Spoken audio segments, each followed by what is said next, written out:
This is the time of year when a lot of proud parents watch their children receive their high school diplomas. But it's shocking to learn how many kids in this country never get one.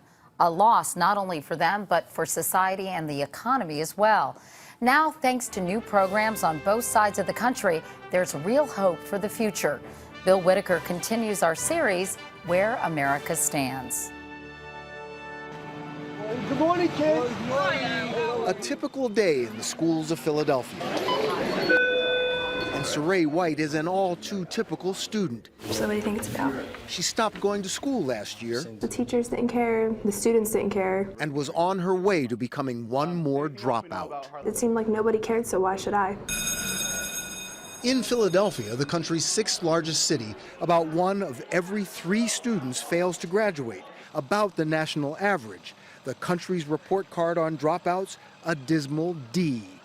Of the 4 million students who enter high school every year, almost 1.3 million will drop out before graduation. That's 7,000 every school day, 1 dropout every 26 seconds. So the system is broken. Michael Piskel founded View Park Prep Charter School in Los Angeles. It's not working for teachers, it's not working for the students, it's not working for society. The dropout problem is even worse in big cities. Almost half of all students in the country's 50 largest school districts fail to get high school diplomas. 30 years ago, the U.S. led the world in high school graduation. Today, we rank 18th among industrial nations.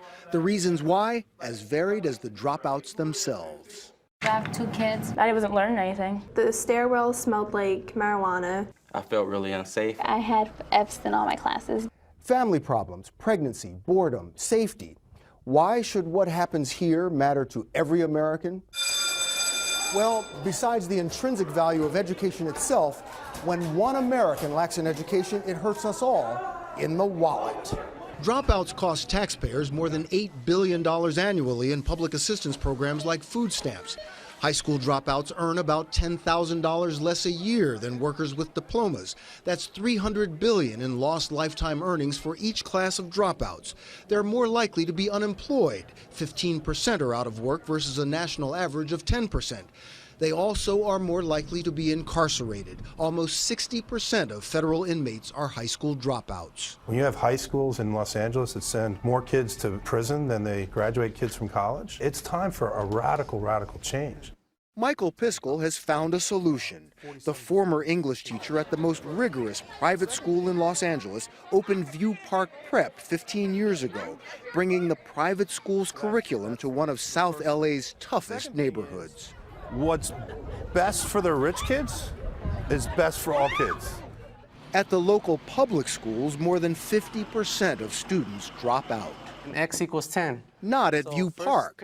These are the same kids as in the public schools. They're admitted by lottery, but here everything is geared toward getting to and succeeding in college. So when we're writing this essay tonight, The curriculum focused on building college-level study habits and writing skills. Starting in 6th grade, analytical writing is required in every course, even math and science. Average class size, 18, half the size of public schools. And teachers are available after hours for any student needing help. we believe that our students can achieve. Why wouldn't they? The result? 100% of these students graduate and go to top-notch colleges. I attend UC Berkeley. Go to Ithaca College. I go to Pitzer College. Back in Philadelphia, another solution. Our dropout rate in the district is going down and our graduation rate is going up.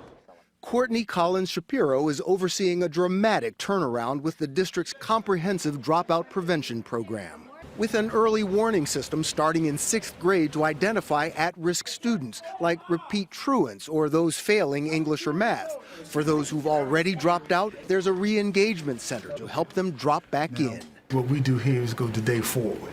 If a young person isn't coming, how do I get you to school? Is it tutoring? Is it one-on-one? Is it pulling them out and putting them in a smaller class? What do we have to do? This recent report found that Philadelphia improved its graduation rate by 23%. That's more than any other city. We got a team of people from other cities in here like every month. They want to say, how are you doing this?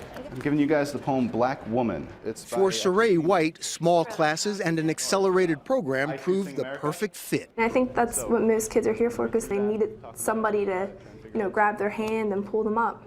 Saray wants to go to art school after graduation. She painted this mural as a gift to her new school.